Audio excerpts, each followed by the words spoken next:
or good evening. My name is Robin Morris. I'm convener for the Oxford Energy Network. I'm pleased you've been able to join us on our first energy seminar for the new term. This week, we're going to have a look at the major technical challenges faced in delivering decarbonised heat in the UK. And I'm delighted we're able to be joined by Andrew Smallbone, who's Associate Professor in the Department of Engineering at the University of Durham. And he is also Fellow of the Durham Energy Institute. And he leads a multidisciplinary research team in a number of areas, including energy, heat, transport and industry. Most relevant to today's talk, Andy is director of the EPR-SC Network Plus on the decarbonisation of heating and cooling. And his expertise, for me, it's a fascinating mix because it's techno-economic evaluation combined with numerical modelling, but complemented by skills in development of novel engineering prototypes and hardware demonstrations. So that's proof in the pudding and the modelling to match. So Andy has a wide range of research interests, and I noticed that include work on pumped heat energy storage until relatively recently. And my favourite fact, Andy, is ignoring your time in Japan and Princeton, I see you've been moving north during your career in the UK, graduating Southampton and moving up to do Master's PhD in Leeds, and now in Durham. So I don't know if that tells us where you're going in the future, but nevertheless, we'd like to hear what your research can help with the net zero and decarbonisation priorities for heating and cooling in the UK. So the floor is yours. Thank you, Robin. I'd not actually thought in those terms that slowly I'm moving north. I guess the next stop must be Scotland somewhere based on what you say. I've not really thought in those terms, but I've got some slides here to share. Thank you very much. Yes, as mentioned, I'm Dr. Andy Smallbone. I'm from Durham Energy Institute, and I'm an associate professor in engineering in the Durham Engineering School. So what I'm going to be talking about really is heat, because this is kind of the core activity that we do out of Durham, and particularly focusing on hydrogen, which is something we seem to be doing an increasing amount on these days. So just to kind of go through the talk in some sort of high-level summary. First of all, I'll talk about the challenge of heat specifically in a net zero world. The second aspect is to then focus really around what I think is probably a less trodden area of heat, which is the opportunity for hydrogen, and then to talk through what might a local hydrogen-enabled energy system look like, and what would that look like for heat, and then really I think and to summarise that, but really then to briefly introduce the Net Zero Research Network, which is doing a large number of events in and around the theme of heating and cooling, as well as other things related to hydrogen. So it's focusing now on the challenge of heat, and this diagram here really sets the scene of what our challenge really is for net zero. So this is the data here of end use, the final energy consumption from the OECD, and the OECD are the largest, most wealthy countries across the world, so similar countries to our own. And when you look at the final energy consumption across all the different sectors, this is what it boils down to. We principally use our energy, about a third of it for transport, a third of it for heat, and a third of it for everything else. Some of the interesting things that when you imagine and you talk about energy, or you think about these sorts of things, actually you look at electrical pylons in the pictures and you think about those terms, but actually that's a minor user relative to heat and transport. Now heat itself, if we break that down and look in more detail at heat, you can see that when you break that down in terms of residential end users, they result in about a third of that energy consumption. There's 18% there, which is commercial and public buildings, which I guess would be similar to residential. And we're talking about producing hot water at 80 degrees to do that heating. But everything else, and that's about half, is probably another temperature or doing something different. And quite usually we're only thinking really about heat in residential and building terms. Actually, its use in heavy industry is actually quite a significant challenge for the decarbonisation.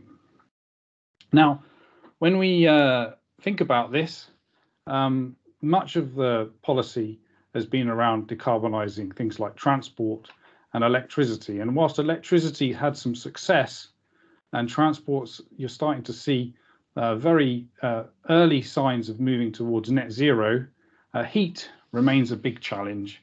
And the scope of it is shown and is even more significant when you start to think actually on top of this 37% here, when you think about transport in itself. For example, transport vehicles themselves aren't particularly efficient. So the active tractive motion ends up as about 25% of that.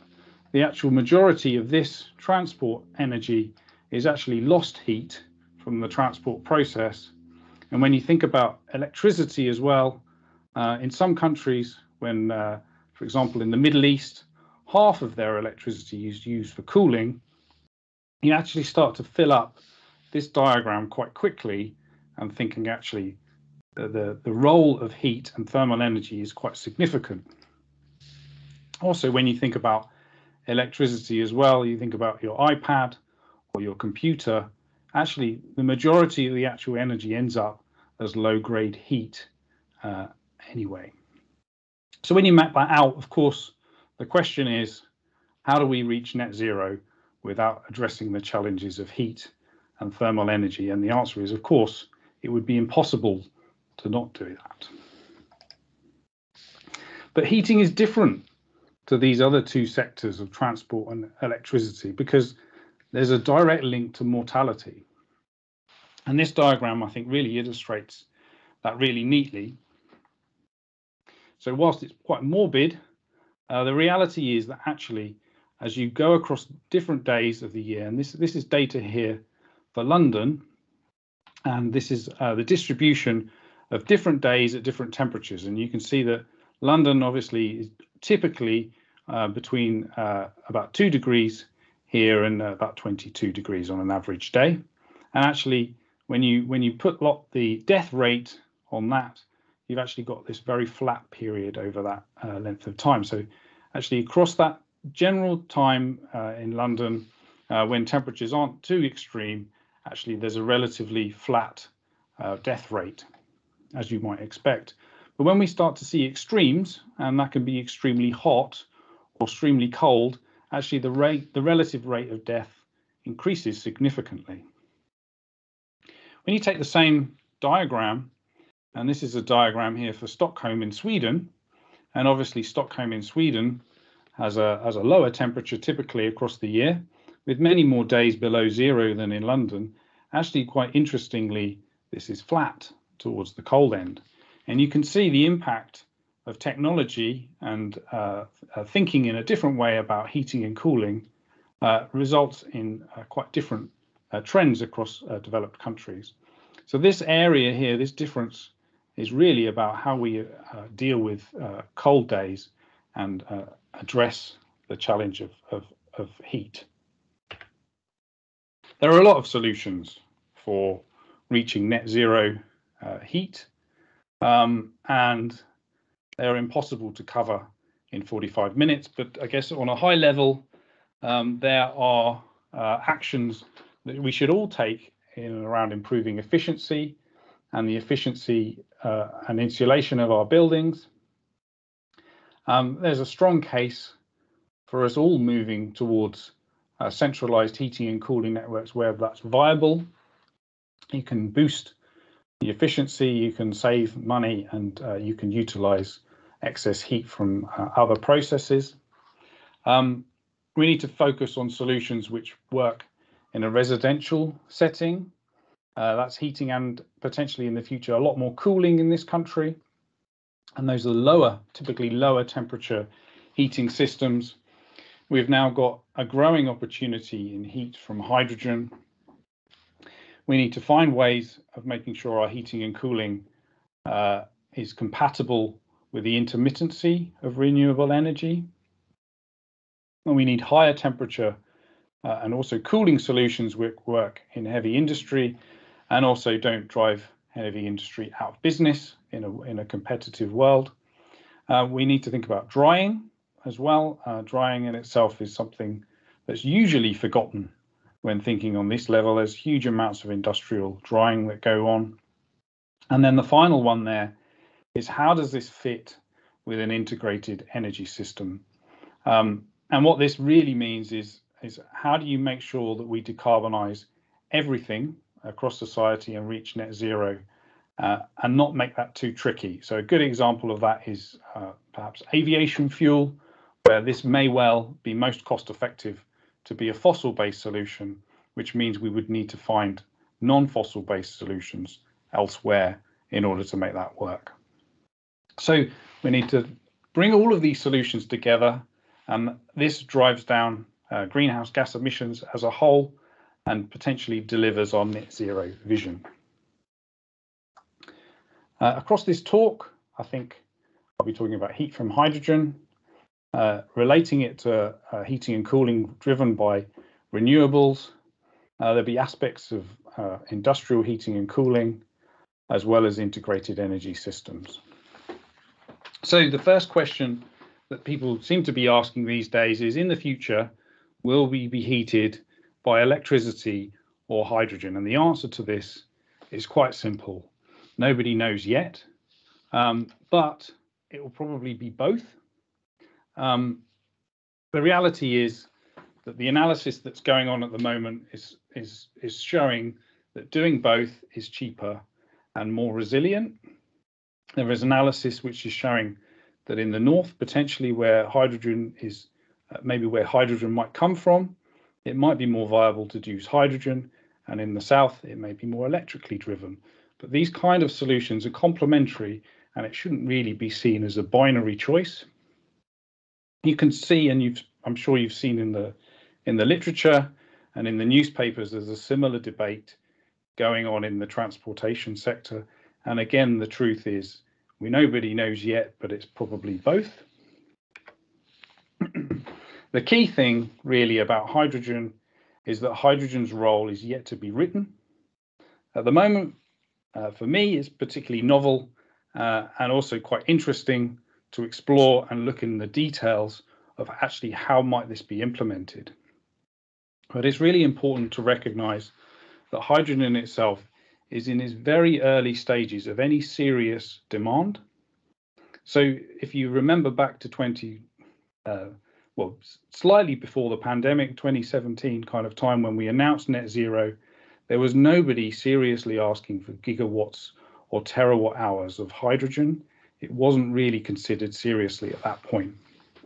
So we're very much in the very early stages of actually realizing and also understanding the potential of hydrogen.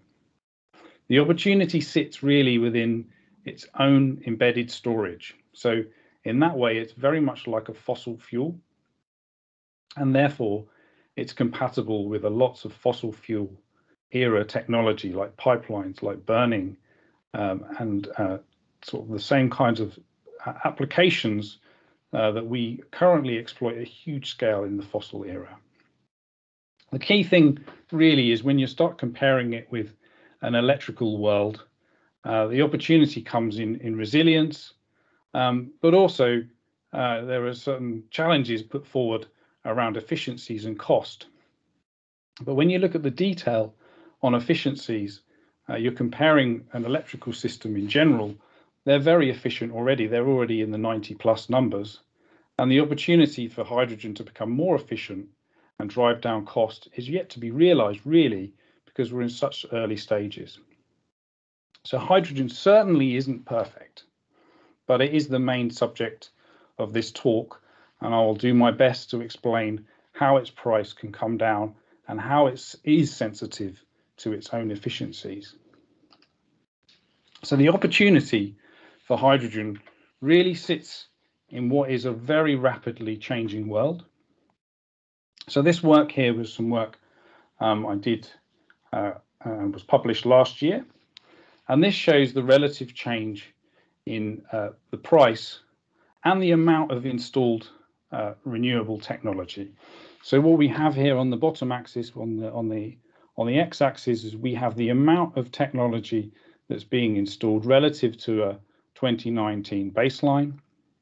And on the second axis here, the y-axis, we have the actual installed cost for that that technology, again normalized back to the 2019 price. And you can see in history, the historical data set, here we've got the photovoltaic has come down hugely as we've increased the amount of installed capacity. And as time will go on, it's expected to continue at this rate and continue down. And we've got some estimates here from various sources which show how much installed PV there might be in 10 years' time and also in 30 years' time. So what these are called learning rates, and this is the endeavor of engineering that drives down these costs. And in many ways, as someone who's an engineer, it's quite demoralizing to think that all our hard efforts can easily be estimated on the prospect of this gradient here. But nevertheless, they do give us an idea that actually costs will come down for all of these technologies, whether it's PV, lithium-ion batteries, off or onshore wind. They will continue to come down as we install more and more of the technology. Now, one of the ones here that's really interesting with this is what might happen with electrolysis. A lot of the estimates that are going forward with what might happen for electrolysis to produce hydrogen is that actually the rate of deployment of electrolysis will overtake those of offshore wind, onshore wind and PV and lithium-ion batteries, purely based on the fact that we're actually starting from a very small, slow starting point in the current era and accelerating as we move towards 2050. And more on that in a bit, but basically what this diagram shows is that most renewable technology is following these learning rates, and therefore we can then sort of make some guesstimates about what might they look like in our future energy transition. The key bit is really, compared to any other time in history, we're talking about unprecedented rates of installation. In a way, many of these solutions here may well be complementing each other, but also competing each other. So there's quite a lot of uncertainty about what will happen as we go forward. The question really is can these rates continue, and how, and what's the physics potentially behind this cost reduction of electrolysis? So more about hydrogen. So the first thing to say is that there are many pathways which lead to hydrogen. I think I've seen this around, someone's quantified there's about 38 ways to produce hydrogen which have some interest and some potential in the future. I think there's general consensus, and seeing it on the sides of billboards across London and on the sides of taxis, that green is probably the best idea. There are talk about blue hydrogen and so on, but actually producing hydrogen from renewables, as shown in this diagram here, gives us some more flexibility and resilience to all electricity and energy networks.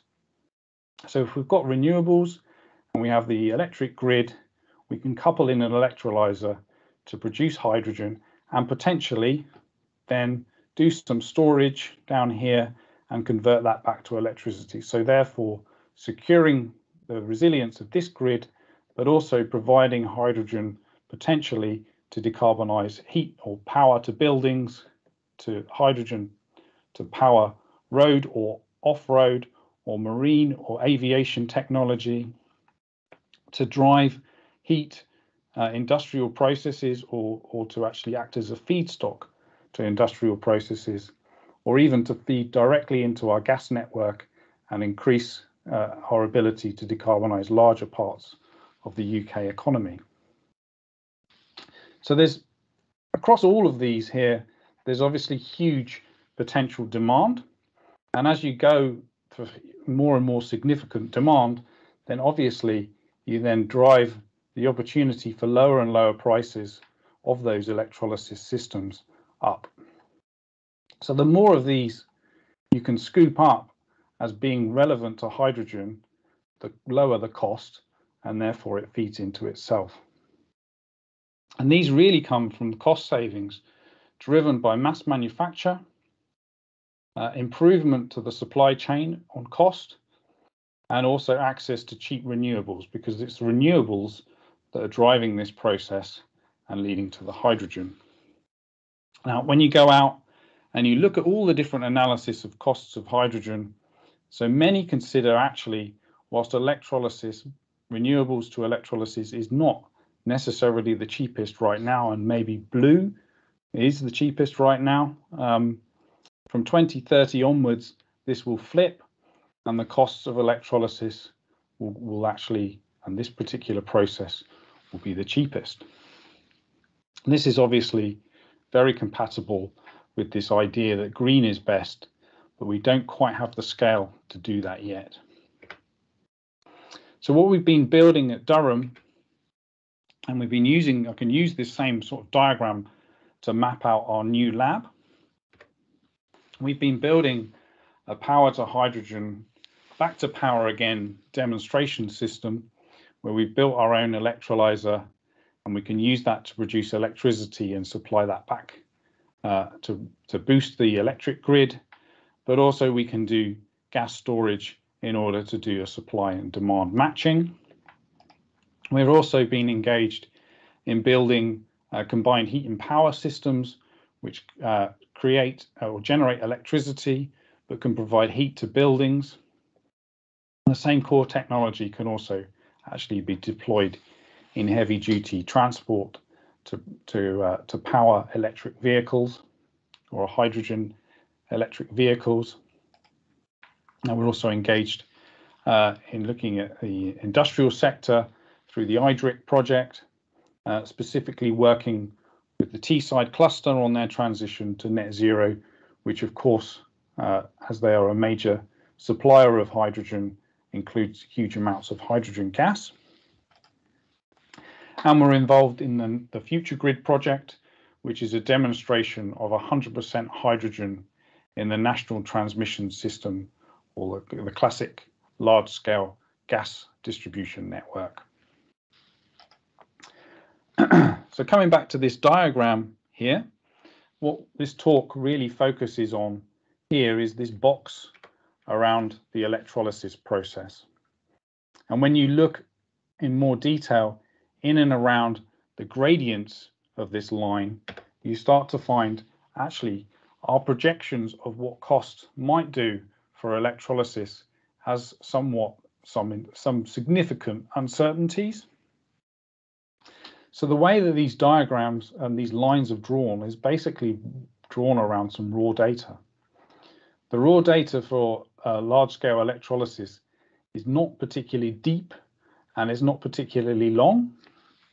So there's only a few data points which allow us to work out actually how is the cost of electrolysis changing. And one simple way of analyzing what will happen as a result of these gradients is to use a power law extrapolation, which gives us our learning rates. And what that's shown there is this hatched line down to some estimates about where we might be on our scale up for hydrogen. But you can actually fit that power law line through this data set in lots of different ways. And what you find is you can get this huge amount of variance in fitting that data set. For example, a lot of the current skew is towards this one data set here at the very top. And if you start to take that out or add uncertainty to it, you find that this huge uncertainty bound in and around the data. You can also see here that there are various other estimates as to what will happen to the cost of electrolysis. But again, they all vary significantly. The most progressive and aggressive price reduction has been put forward recently by the Hydrogen Council, who essentially say that the rate of learning will increase significantly as a result of huge amounts of investment into hydrogen production, which are currently going on. And if you look at these very, very recent data sets in the last kind of 5 years, actually, the rates of learning are much more closer to this than maybe some of those over here. So this does suggest potentially that rates of learning may well be rapid. And this is all driven across what's shown across the side here, but actually currently across 30 major nations, there are more than 200 large-scale hydrogen projects ongoing, with more than 70 billion invested into these ideas. So society across the developed world is betting very big on hydrogen and expecting these prices to come down quite a long way. So what we decided to do as part of our work is, rather than moving and thinking about these things as extrapolations, we wanted to understand what's the underlying physics and what are the underlying processes which drive these costs down, and what is possible from PEM-based electrolysis systems. So we went out and we've done some work on an evidence-based exploration of the cost reductions associated with green hydrogen production. And what we've done is we've built a techno-economic model of the system. What you can see there in the background is, I guess, an electrolysis system, a reasonably well-sized electrolysis system. You can see what it's mainly made out of metallic components, but basically it's a number of slices and plates which are put back to back along arrays. Now the system itself, basically you put water in, you separate the water with a membrane, which on either side you've got an anode and a cathode. You pass a current through that system. Hydrogen ions are shifted over to the cathode side, producing hydrogen, and then oxygen is produced at the anode. A careful design of this system means that this is a relatively efficient process of producing hydrogen. And essentially what we did is we went out and we took the baseline model of a 200 kilowatt electrolyzer system, which would be something potentially you would build that would look similar to this. And if you were going to build a 1 megawatt system, you would essentially have 5 of these back to back to produce that. So it's a very and compared to some other kind of power generation technologies, electrolyzers are very modular in the way that they scale. So our model enabled us to look at efficiency, energy consumption as a result of that, and estimate the sizes of key components. We built an economic model which allowed us to look component by component across this system and work out its likely costs and any costs associated with the supply chain. And then on top of that, we built a manufacturing model which effectively looked at what happens if we build a factory to build that system at different scales. So we worked out how component by component, how that system would be built, what raw materials would it use, how many people would be on the production line, and what would it look like if it was a 10 units per year production line, which in general many factories producing large-scale PEM electrolysis are doing, and maybe scaled up to the sort of scales that we would need to deliver on the energy transition of thousands per year. So from that, we can work out what's called the Capex. So the Capex is the total cost of the system before you, once you've built it. So this is the cost of building an electrolyzer at mass scale. So you start off with your raw materials. We built an analysis of how each of the subcomponents came together, and what you've got is the cost per unit relative here to the actual manufacturing capacity, starting at this end with 10 units and over this side producing, I think it's 10 gigawatts of power capacity every year across the system. And what you can see is over time, as you scale up your system, you move from lots of different aspects costing and being split, the cost split across lots of different components, to, in the end, as you get to larger and larger scale, it's raw materials which are dominating the cost. And many of those things come out and drop out of the model. We tracked the amount of labor, the energy use of the building, the renting the building, any wastes and any capital. We then took those subcomponents and then we built components, and these are the key components within an electrolyzer system: the membranes, the transport layers, the frames, the stack assembly, and the balance of stack. And we could build that all together to kind of work out, actually, as a full system, what would it cost. And you can see a good summary of that here on this final slide. The stack, which is shown in blue, the balance of plant, which is orange, and the balance of plant would be all of the supporting systems like compressors, cooling, these kind of systems that sit around an electrolyzer system, the cost to install the system, and any markup and profit that the company who's building these things, how much they would charge. And you can see as you go from small manufacturing volumes and scale up to large manufacturing volumes, some of these costs come down and become flat. So the stack itself, once you get into the 10 to the 5 kilowatts being built per year, actually it's relatively flat. And the main cost of electrolysis actually is in its supporting systems from that point onward. So on top of that, once you've got your capital cost, you can then use that to start to estimate the cost of hydrogen being produced by that system. So what is now being commonly used is a metric called the levelized cost of hydrogen, which essentially takes the capital cost, the cost of installing the system, and adds on things like the future electricity prices, how much the system gets used, and any operational costs associated with the plant. And you can then use that to estimate how much they would need to sell the hydrogen for in order to make a profit. And this is largely what happens as you go selling more and more units. The actual cost of the stack as a minor cost for on a hydrogen basis when you start to get to scale. And the balance of plant, again, is important, but overwhelmingly the whole process is dominated by the cost of electricity in itself. And you can see that that cost is pretty fixed as you move even up to these larger scales. It's still the dominant process at large scale, but at current scales and at small scales, it's about half of the cost of the system.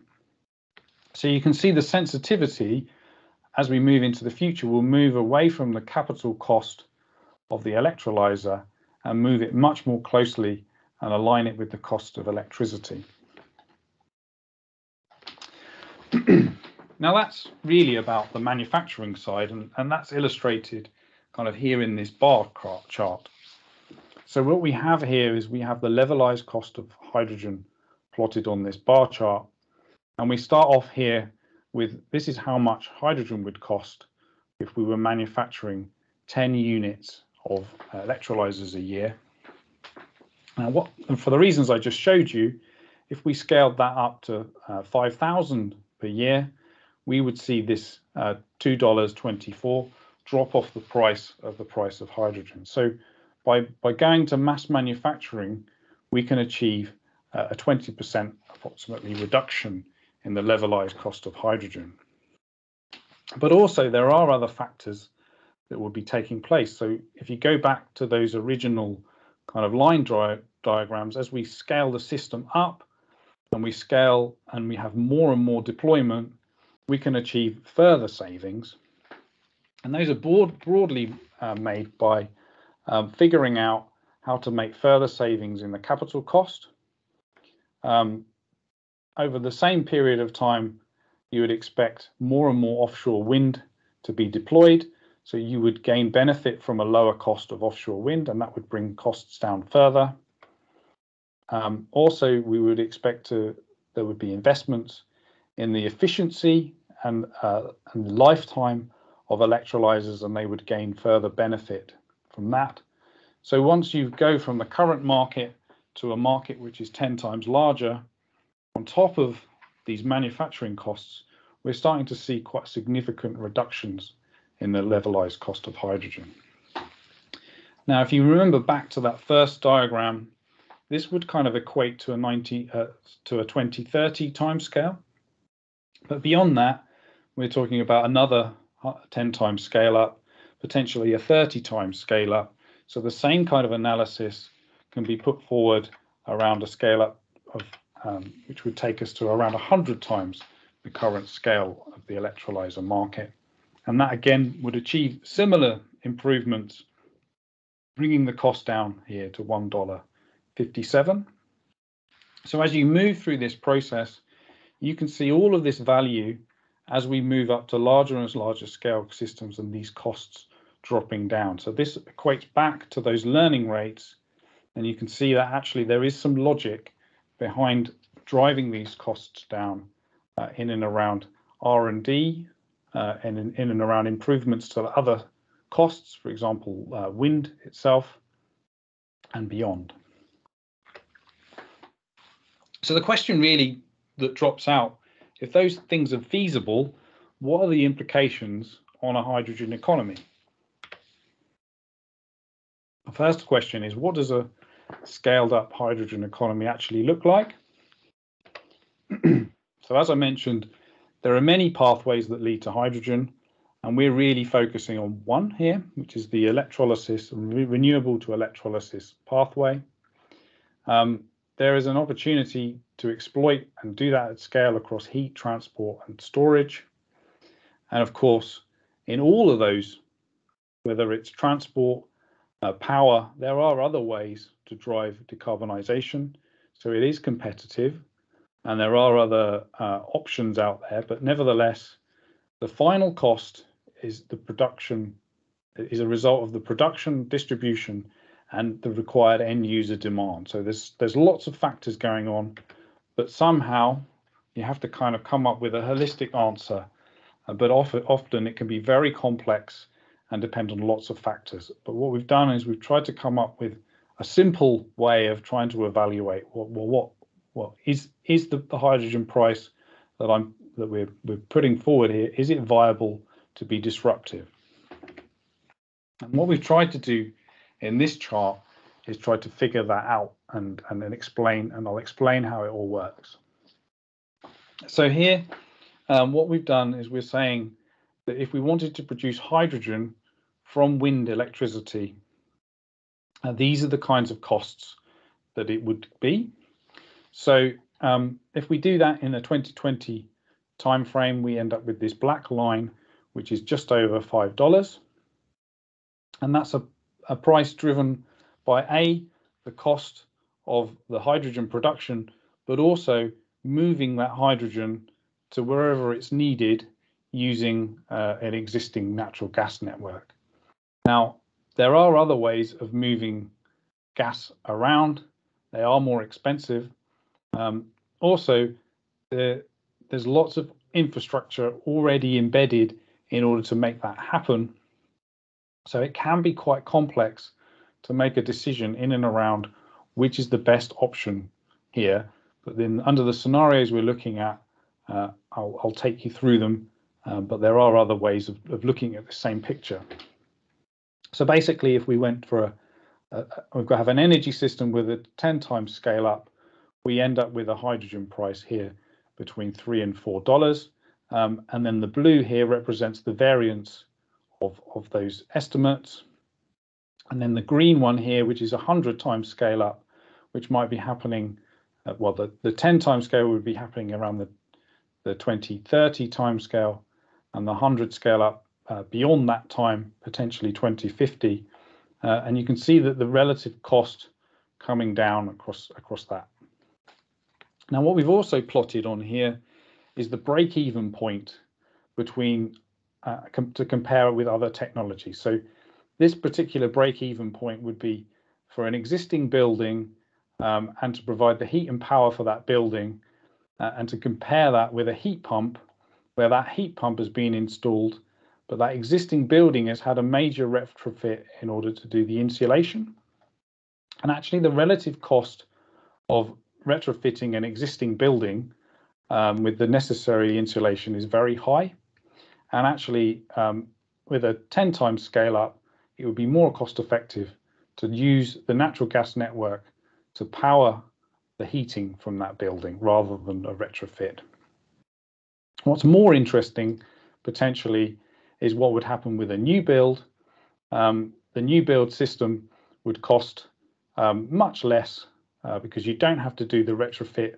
You can install the insulation and you could do that during the build. So costs are much lower. And at this point, actually, for a new build, only when you start to get to the 100 times scale up does it start to become more cost effective to employ and deploy hydrogen. But this has to be put into context because if you compare to natural gas, in all cases, even the 100 times scale up, at the very front end, at the 100 scale, we're not as cheap as natural gas. It doesn't happen. There's this nominal target for hydrogen, which has been put forward by investors in the States. It's around about $2 to the home, and only at that point does it start to become competitive with natural gas. And these are natural gas prices from 2020, not current ones, but it shows you the actual challenge of actually coming back and beating natural gas for a heating technology.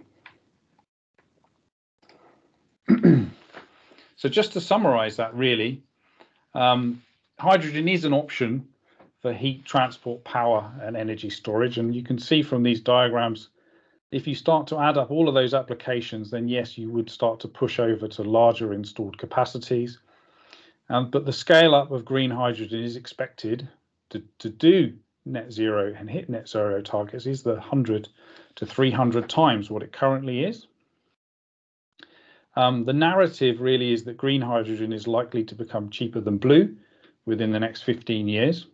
But mostly this is driven by the mass manufacture, lower electricity costs and improvements expected to reduce the capital costs and the overall cost of the system. However, we have to be fair and talking in net zero heat terms, even at 100 times scale up, we're paying more for heat than we would for a fossil derived alternative. And this obviously has implications, coming back to my second slide really, in and around fuel poverty and the impact on death rates without the insulation. So kind of taking that idea and our understanding of that, and we take it now into a more localized version of a hydrogen-enabled energy system. And this is some work that we've been doing through an EPSRC project, which is integrating transport, cooling, heating and power into a common system. But instead of deploying it remotely and pushing it through the gas network, this is deployed more locally. And what we're looking at in this work is the techno-economics of our hydrogen-enabled energy system and try to quantify their impact across the resilience of the system and any flexibility that we gain as the result of inserting hydrogen into the system. So the opportunity we decided to look at was the reality that large-scale electrolyzers are 60 to 70% efficient in the current deployment. So what about the rest of this 40 to 30%? Well, actually, this is heat, and it's in the 60 to 80 degree range. So the question is, can we use this heat locally to improve overall system efficiency? And what we wanted to look at was whether a hydrogen fueling station, if it was co-located with a residential or commercial buildings, could be used and what we're calling and we were terming as a combined heat and hydrogen system. So rather than a combined heat and power system, we were thinking about this as a combined heat and hydrogen system. So in this way, you would still have heat for buildings, but you would also be producing hydrogen for transport. So here's that illustration of it here. So you would have your renewable electricity generation. That would then power your PEM electrolysis process, and that would be then used to produce hydrogen, which would potentially be compressed and then distributed to vehicles. In this picture, you've got a picture of a car and a bus, but it, most likely would be a heavy-duty truck, for example. And then on the other side here, you're using the cooling system for the electrolyzer will actually produce equivalent amount of heat, and that heat is supplied to a local heat network which powers and heats homes locally. So that's the narrative through our system. We wanted to look at whether this was a good idea or not. Again, we built a techno-economic model. This time we built a process model of a 1 megawatt electrolyzer system, and we used that to evaluate the different scales and the costs and the operating costs of a system. And basically this was the kind of output of that model, and basically it showed for 100% electricity in, you get 63% as hydrogen gas, and the rest is heat. 30% from the stack itself, so that's keeping the main system cool.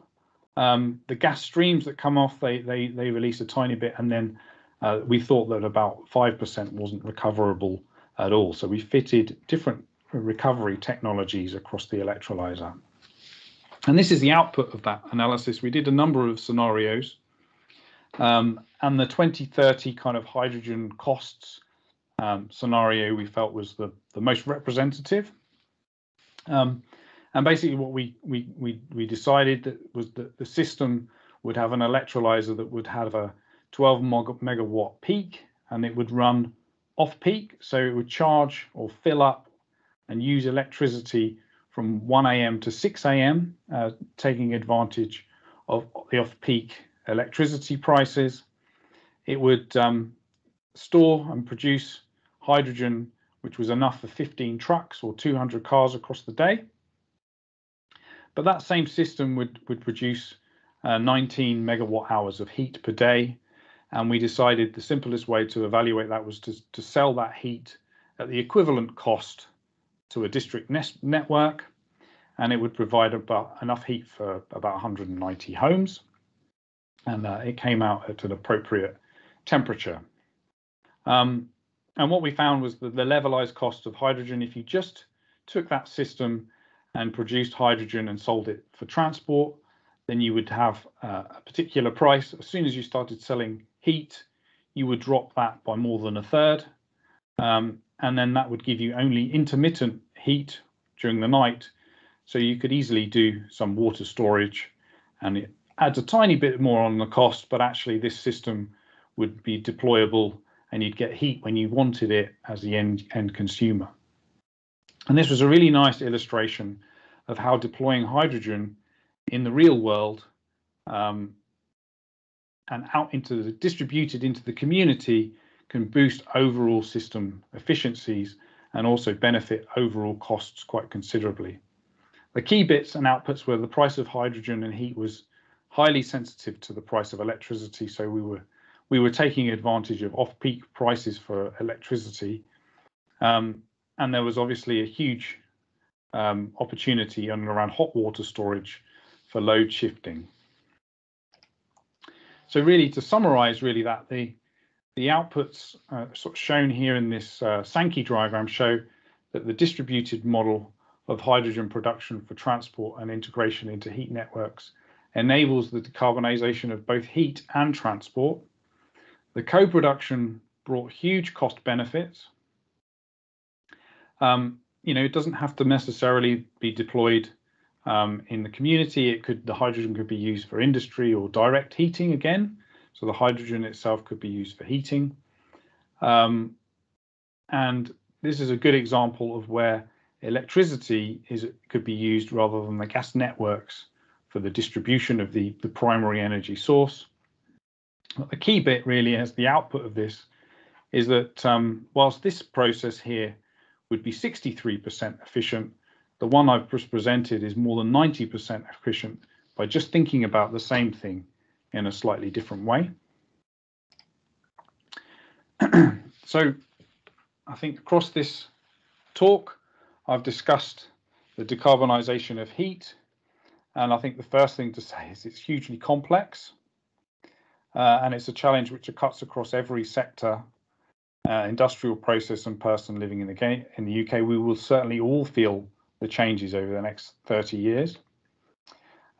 There's hugely varying, changing dynamics of price, but the key bit is there's major capital expenditure required in whatever happens. And I've given you some examples of how heat can be decarbonised, particularly around hydrogen. But really, there's huge scope for innovation and a huge scope for opportunity in solving this challenge, and it's still very much a work in progress. So thank you very much. Thank you very much indeed, Andy. You can hear the virtual applause at the moment. Fascinating to hear that combined hybrid hydrogen and heating system. I'm going to take Chair's privilege and just ask a question up front. You showed the learning curve argument and the cost reduction of electrolyzers.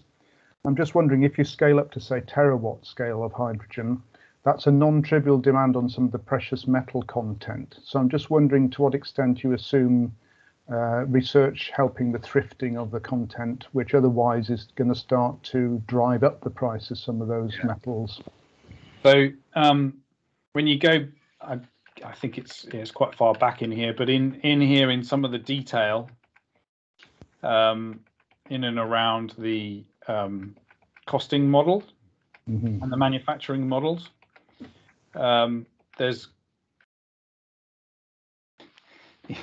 once you kind of in here in some of the subcomponents, you can see that there's some materials in. You may not be able to see on your screen, but one of the materials here, the blue at the bottom, is stainless steel. Then there's what I've described here as a coating material, and then lower down here we've got the cost of the membrane and the cost of platinum. So that platinum cost there, by the time you start to get to mass manufacturing, that becomes the dominant cost for that component. You know, you start making so many of them that per unit, the relative cost of the platinum becomes mainly what it's about, because you've got a very industrialized production process doing the job. So whilst we've not really looked at the detail as to what would you do when you're at that point, because the natural thing was you would start to redesign that component so maybe it had less platinum in it. And once you've done that and you've taken that to the limit, you would then go off and you would try and identify alternatives to platinum, which are not as expensive. So yeah, there is another layer where you could go in and take you further down those learning curves by engineering out some of those raw materials, and it would be terrific to do that. And I suspect that whatever it was I said, like what was it, 30 billion or whatever that's gone into hydrogen, I suspect that those kind of projects will eventually yield those kinds of improvements, and it will continue to push it down the cost curve over and above the 100 times scale up, I suspect.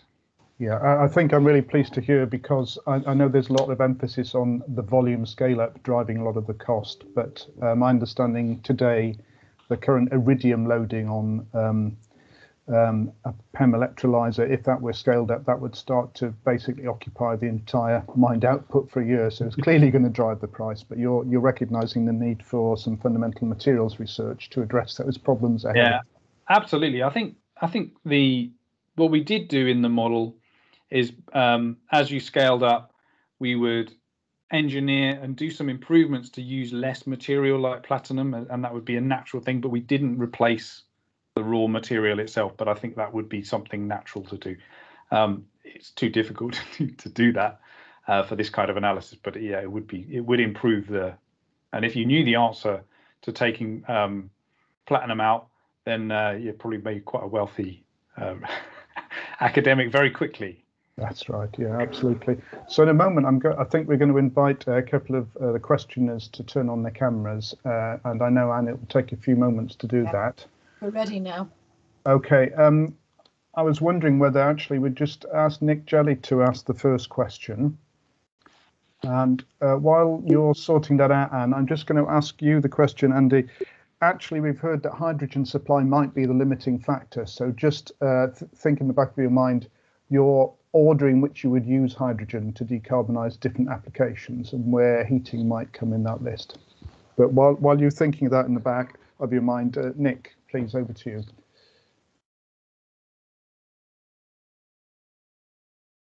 I think you're still on mute. You're muted, Nick. Potentially. Does that help better? Yes, absolutely. Sorry about that. It's a very interesting talk. Thanks.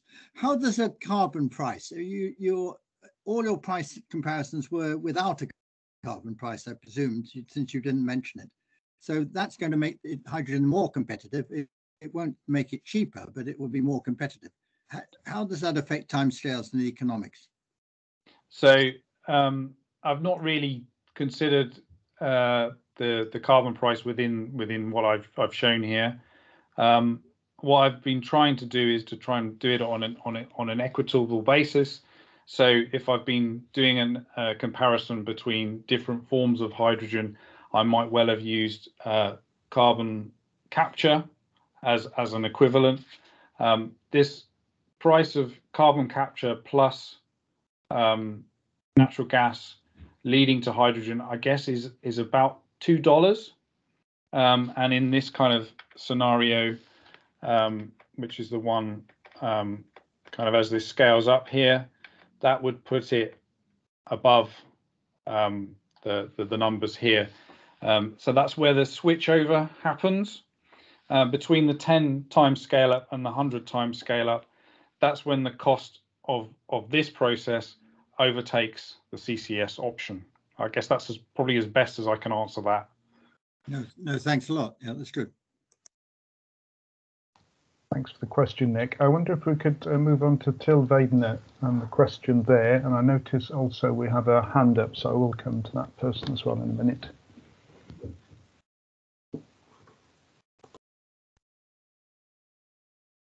Beautiful. Can you hear me?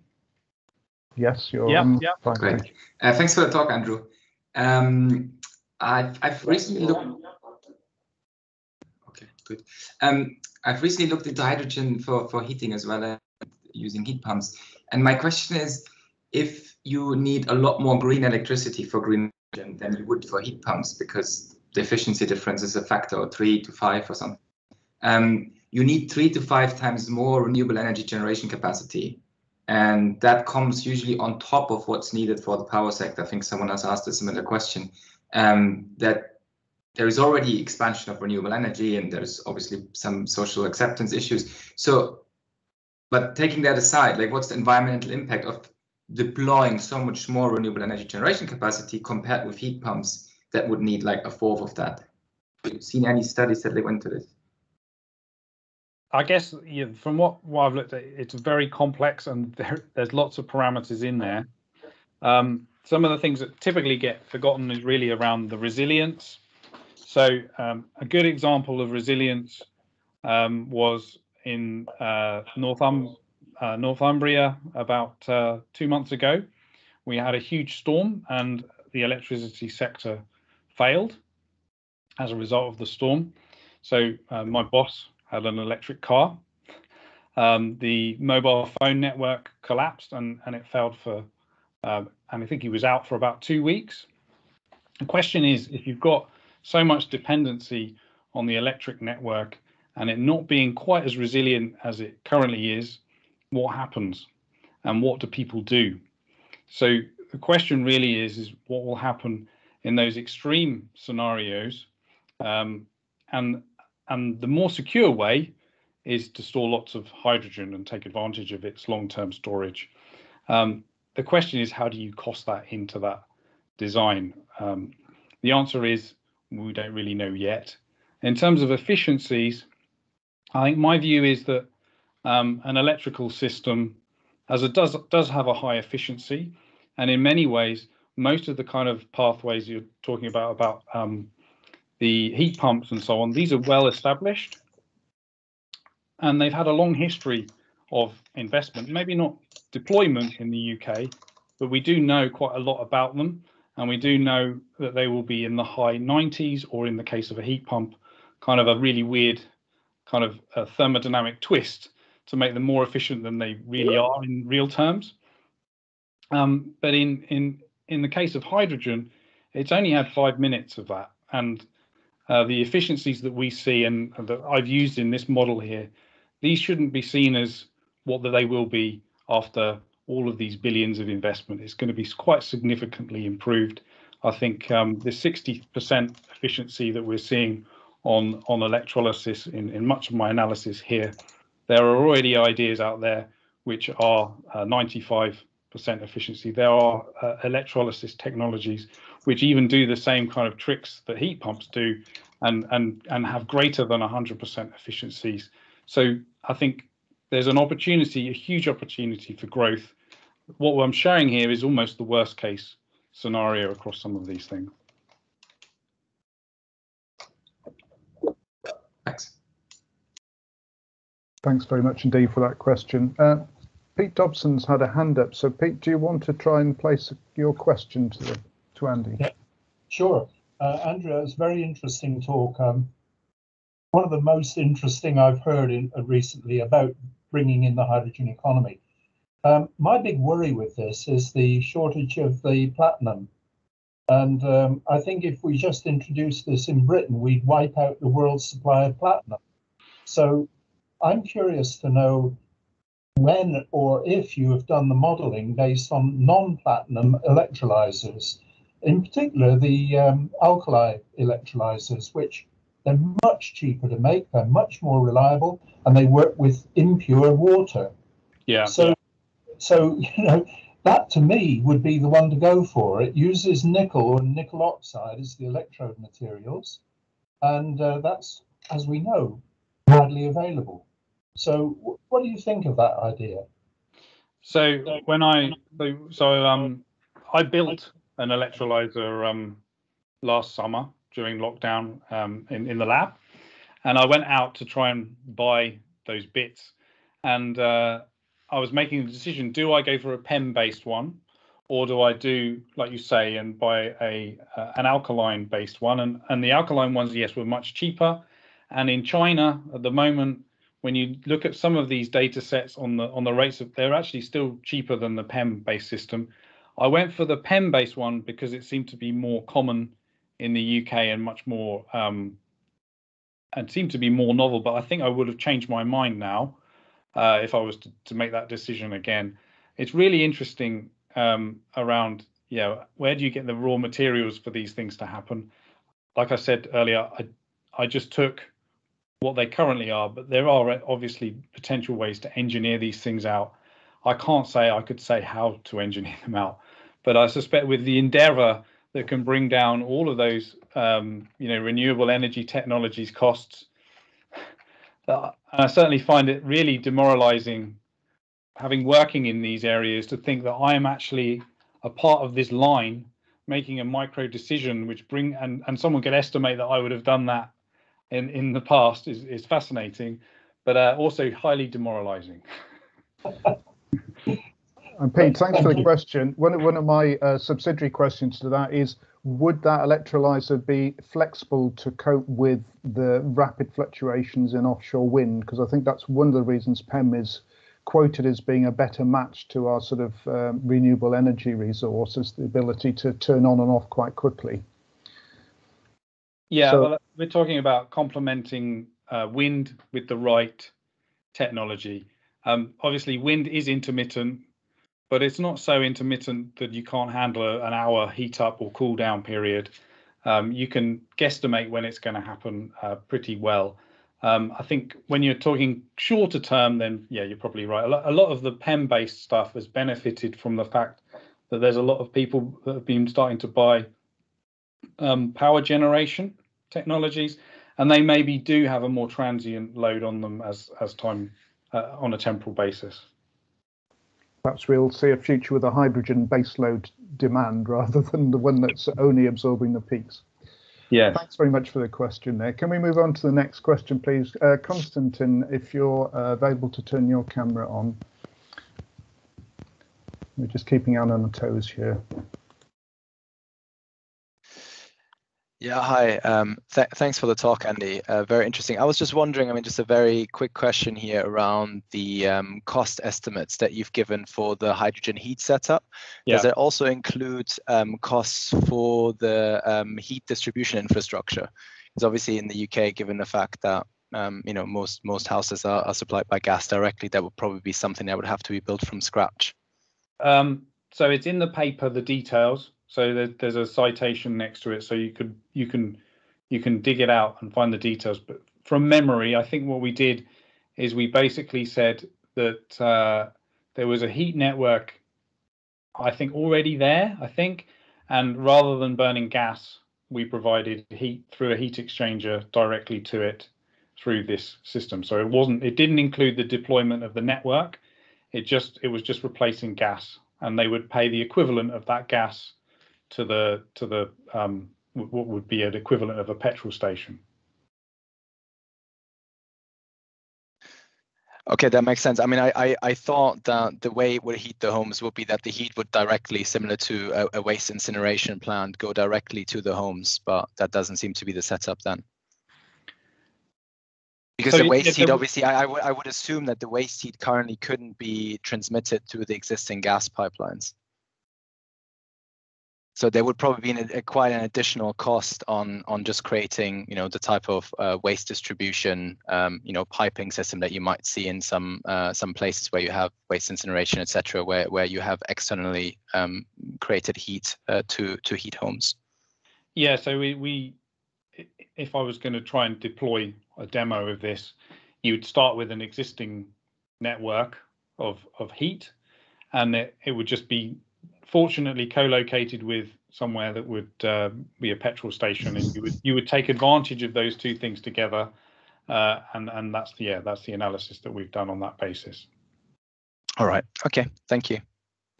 I'd also be interested to see the public acceptance side of things.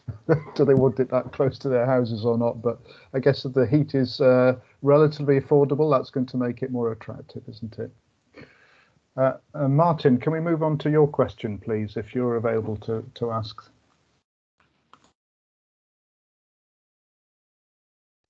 Thanks for an interesting talk, Andrew.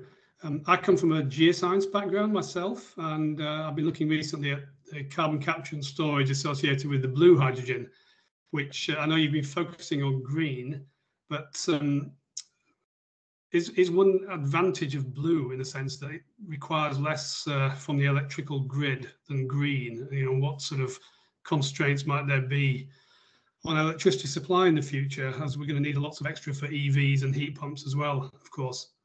Yeah. And secondly, it just occurred to me, second question, are there any constraints on water supply? I'm not an engineer, so I'm not familiar with the volumes of water that electrolysis consumes. I can imagine it might be an issue in some countries, but perhaps not in the UK.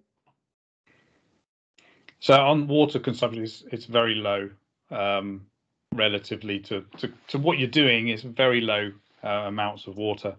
So you have to buy, or you have to process some water. You have to take the ions out of it, for example, deionized water. And I bought some for my lab, and I've got about 300 years supply. So it's a very low amount. So it's not significant, and probably not not as bad as potentially the cooling water itself. You've actually pumped more cooling water around there. You can still use it again, but that's the main thing. But in terms of the first bit, I think the advantage of green is not going to be realized for a while, but we need a hydrogen economy for it to grow within. I think my view is that we need the CCS option as soon as physically possible to drive the hydrogen economy, and then that will be overtaken by the amount of green coming online. But I don't know if they will compete as such. It's just we need to do it very quick, and we can't wait for green to happen. And I think there's a lot of people saying it's only green that they're interested in, but we simply can't wait that long. We need it immediately, really. And I guess there's also talk of some support for the price of that hydrogen in the early days to be a lower carbon supply of hydrogen in order to displace grey hydrogen. And that's kind of in the politicians' hands at the moment as to how to manage that. Well, you can see actually is on the screen right there. So this is the model that has worked for society. So the lithium ion, the PV, the onshore, the offshore wind, they all started with huge subsidy. They weren't economically viable. There was state level intervention in order to drive those, certainly in research, early intervention to make them first deployments, and eventually they become economically viable, and then suddenly they fly. And this is the way that seems to have been a success for all of those. And the same thing can be applied for electrolysis and also for the CCS option as well. Thanks very much for your question, Martin. In the interest of time, can we just move on to Tatsuo Wadaguchi, who has a question as well? Hi, thank you for interesting talk. So I'm wondering the profitable future green hydrogen production that looks like. So renewable power plant will be used dedicated to the hydrogen production, or hydrogen will be produced by the surplus of electricity to absorb intermittency. So I'm wondering which is a profitable model. I think in the short term, the intermittency model and potentially negative prices is an opportunity for electrolysis, but it's not necessarily going to be there for the long term. A direct coupling between offshore wind and electrolysis is likely to be the only way to produce the levels of hydrogen that we are talking about here. There are opportunities with that, and there's also some big challenges with it. But I think ultimately, yeah, the costing that I've done here is not really taking advantage always of that kind of intermittency, because it's only going to be there in the short term until you've hoovered it up, and then there isn't going to be that much to hoover up, I don't think. Yeah, thank you. I think it's also an interesting question whether the hydrogen will have to be produced captively, because if you pay for the transmission and distribution charges plus the levies associated with that, then the electricity input cost can be significantly higher than if it's taken directly from the renewable generation source before it enters the public network. So perhaps that will help drive certain economics as well. Yeah, we've been looking at offshore production of hydrogen as part of a project, potentially moving it by pipeline. And there are merits to that, even comparing it with processes like high voltage direct connections. There are opportunities in moving a lot of energy with embedded storage in those kind of ways. And yes, there's dynamics around the costing of these things, which maybe will need to be revisited in order to make our energy system more resilient. Thank you very much for the question. I think we're going to wrap it up in a moment, but I see Peter Dobson wants to come back with us a quick follow-up question. Yeah, thank you very much, Robin. It was really related to the previous question. I personally see hydrogen as the only hope to save renewable energy from causing a catastrophe because of its intermittency. In the last 2 winters, I've noticed we've had quite long spells of no wind and very little sun. Yeah. If we're going to move towards this ideal net zero situation, we've got to store the energy when there's plenty of renewable energy around. And quite frankly, batteries are never going to do it. I've done a sum on this, and they will cost trillions of pounds to build the batteries to store the energy for, say, 10 days or even 3 days. So I see hydrogen as the absolute must for this. Yeah, it's a question of resilience, really. I think the justification for hydrogen really is in resilience, because, like I said, in Northumbria, when there was no electricity anymore, everyone panics, and everyone would be quite happy to pay 10 times their electricity price when there wasn't any electricity. So the dynamics of things change when maybe the electricity isn't there, and I think people would be more comfortable with paying for resilience rather than just low-cost electricity. Thank you. Well, thanks very much indeed for taking all those questions, Andy. I don't know if you've had a chance to think, because I was just asking if hydrogen is still going to be a limited resource in the future, where in the pecking order would you put heat as opposed to transport or industrial decarbonisation? So if you look through all of the if you look on an energy system basis and you're cherry picking, what do I decarbonise first and how do I decarbonise it? You would go on the industrial energy, because at the scales and the powers that we need, there's not many options other than hydrogen or CCS. On-road transport, you would argue that the heavy duty sector has a very strong case for hydrogen, as also marine, and the larger kit that we see on our road and on our transport networks, including rail. There's a big case for hydrogen there. But as soon as you decide to do heat as well, everyone above gets that benefit of the scale and the cost savings. So the question really comes in as you drop down that scale and more people pick it up, everyone gains the benefit. So if, as in certain parts of the economy, as I showed, we have to do hydrogen for heat, then we've decarbonised a lot of other stuff on the way. So I think it's a good thing to aim for. Oh, well, that's quite a positive note to end on. You started on heat, you're trying to decarbonise all the sectors that can't be electrified. That's fair enough. Thank you very much indeed again, Andy, for that talk this evening. Very interesting.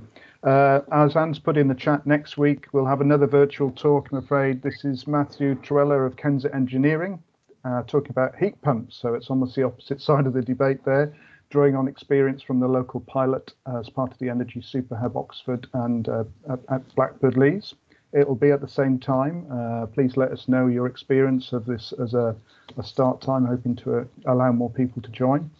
As I say, online only again, but we'll update you when the university guidance allows us to meet in person. Please sign up for the newsletter, and also a quick note to sign up for your interest in Oxford Energy Day, exciting programme being put together for the 23rd of March. Put it in your diaries and register your interest, please. Thank you again for Andy with the talk this evening. Thanks to Tina for making the recommendation, and I hope you all have a good evening.